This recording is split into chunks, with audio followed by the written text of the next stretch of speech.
friends, வணக்கம். Welcome back to happy home makers kitchen. எல்லாரும் நல்லா இருக்கீங்களா? இன்னைக்கு நம்ம பார்க்க போற டிஷ்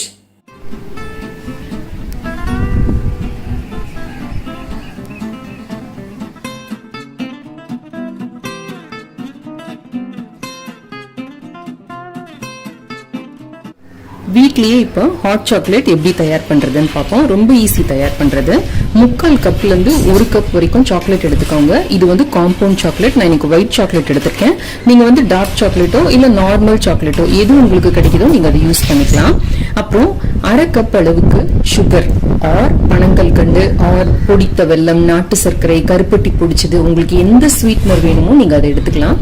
1/2 கப் அளவுக்கு கொக்கோ பவுடர், அப்புறமா ஒரு சிட்டிகை அளவுக்கு உப்பு, ஒரு 1/4 டீஸ்பூன் அளவுக்கு வனிலா பவுடர். ஒருவேளை உங்ககிட்ட இந்த வனிலா பவுடர் இல்ல அப்படின்னா நீங்க வனிலா எக்ஸ்ட்ராக்ட் கூட சேர்த்துக்கலாம்.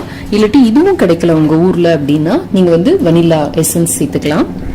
அப்புறமா 1 டேபிள் ஸ்பூன் அளவுக்கு ஆரோரூட் பவுடர். இந்த ஆரோரூட் பவுடர் கிடைக்கல அப்படின்னா நீங்க கார்ன்ஃபிளவர் மாவு கூட சேர்த்துக்கலாம். இப்போ இது எல்லாத்தையும் சேர்த்து மிக்சியில போட்டு அடிச்சு எடுத்தோம்னா நம்மளோட ஹாட் சாக்லேட் மிக்ஸ் தயார். எவ்வளவு சிம்பிள், எவ்வளவு ஈஸியா இருக்கு இல்லைங்க. வாங்க இதை இப்போ மிக்சியில போட்டு அரைக்கலாம். இப்போ நான் பனங்கல்கண்டு எடுத்துக்கிறதுனால முதல்ல இதை போட்டு பிடிச்சிக்கிறேன். இதை வந்து நம்ம டைரக்டா பிடிக்காம பல்ஸ் பண்ணி பிடிக்கணும், இல்லாட்டி மிக்சி வந்து சூடாயிடும். இந்த மாதிரி இதை நல்லா பவுடர் பண்ணி எடுத்துக்கோங்க. அதுக்கப்புறம் இதுல அந்த உப்பு எடுத்து வச்சிருக்கோம் பாத்தீங்களா, இதை போட்டுக்கோங்க. இது நல்லா இந்த ஸ்வீட்னஸ் வந்து தூக்கி கொடுக்கறதுக்கு ஹெல்ப் பண்ணும். 1 டேபிள் ஸ்பூன் அளவுக்கு இந்த ஆரோரூட் பவுடர் ஆர் கார்ன்ஃபிளவர் மாவு, அதுக்கப்புறமா இந்த 1/4 டீஸ்பூன் அளவுக்கு வனிலா பவுடர். நீங்க வனிலா எக்ஸ்ட்ராக்ட் வேணா கூட விட்டுக்கலாம். அப்புறமா இந்த 1/2 கப் அளவுக்கு கொக்கோ பவுடர், இதையும் சேர்த்துக்கிறேன்.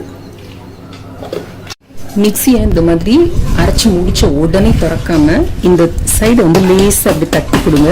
அந்த பொடியெல்லாம் கீழே விழுந்து அடங்கினதுக்கு அப்புறம் திறந்தீங்கன்னா வெளியில ஃபுல்லும் செதறாம இருக்கும். ஸோ இப்போ மெதுவாக திறந்துக்கலாம். இப்போ இந்த பொடி வரைக்கும் தயாரா இருக்கு. இப்போ இதோட இந்த ஒயிட் சாக்லேட்டையும் போட்டு நம்ம அரைச்சிக்கலாம். இப்போ நீங்க ஹாஸ்டல்லையோ இல்ல வெளியூர்லயோ படிக்கிற பிள்ளைங்களுக்கு கொடுத்து அனுப்பிட்டீங்க, அவங்களால பால் எல்லாம் கலக்க முடியாது, இல்ல நீங்க டூருக்கோ டிராவல்க்கோ எடுத்துட்டு போறீங்க அப்படின்னா இதுல வந்து 1/2 கப் அளவுக்கு பால் பவுடரும் கலந்துக்கோங்க. இந்த பால் பவுடர் எப்படி வீட்லயே செய்யறது அப்படிங்கிறதுக்கான ரெசிபி லிங்க் நான் வந்து கீழே டிஸ்கிரிப்ஷன் பாக்ஸ்ல உங்களுக்கு கொடுக்குறேன். இது வந்து அவசியம் கிடையாது. இந்த பால்ல கலக்கிற மாதிரி இருந்ததுன்னா பால் பவுடர் இல்லாம கூட பண்ணலாம். போட்டீங்கன்னா நல்ல டேஸ்டா இருக்கும். இப்போ இதையும் சேர்த்து நல்லா பிடிச்சிட்டு வந்துடலாம். இப்போ நம்மளோட ஹாட் சாக்லேட் பவுடர், அதுவும் ஹோம்மேட் ஹாட் சாக்லேட் பவுடர் தயார். வீட்டுல செய்யறப்ப நமக்கு ரொம்ப கம்மி செலவு தான் ஆகும், நிறைய அளவும் காணும். இது வந்து 3 மாசம் வரைக்கும் கூட நீங்க வெளியிலே வச்சுக்கலாம். ஒரு நல்ல ஏர் டைட் ட்ரை பாட்டில போட்டு ஸ்டோர் பண்ணி வச்சிட்டீங்கன்னா 3 மாசம் வரைக்கும் நல்லா இருக்கும். ஃப்ரிட்ஜ்ல வச்சீங்கன்னா இன்னும் நிறைய நாளே நல்லா இருக்கும். இப்போ நம்ம எப்படி கலக்கிறதுன்னு பார்ப்போமா. 1 டேபிள் ஸ்பூன் அளவுக்கு நம்ம ஹோம்மேட் ஹாட் சாக்லேட் மிக்ஸ் எடுத்துக்கோங்க. இது கூட எடுத்துக்கலாம். அப்புறமா நல்ல காய்ச்சின பால் எடுத்துக்கோங்க. இதை சேர்த்தோம்னா அவ்வளவுதான், ரொம்ப ஈஸி. காலையில வந்து நமக்கு குழந்தைங்களுக்கு கலந்து கொடுக்கறதுக்கு ரொம்ப வசதியா இருக்கும். இப்போ நான் உங்களுக்கு எடிட்டிங் எதுவுமே பண்ணாம இதை மிக்ஸ் பண்ணி காமிக்கிறேன் பாருங்க. ரொம்ப ஈஸியா கலந்துரும். இது கட்டிலாம் ஆகவே ஆகாது.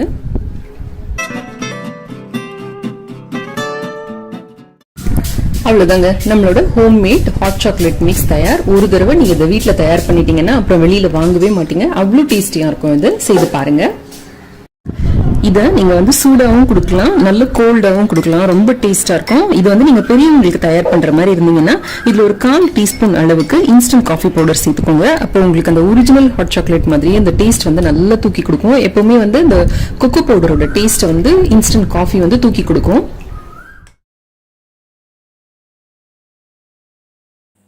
இந்த வீடியோ உங்களுக்கு ரொம்ப பிடிச்சிருக்கும்னு நினைக்கிறேன். பிடிச்சதை லைக் பண்ணுங்க. நம்ம சேனலுக்கு சப்ஸ்கிரைப் பண்ணி ஹாப்பி ஹோம் மேக்கர் குடும்பத்தில் ஒரு அங்கத்தினரா சேர்ந்துருங்க.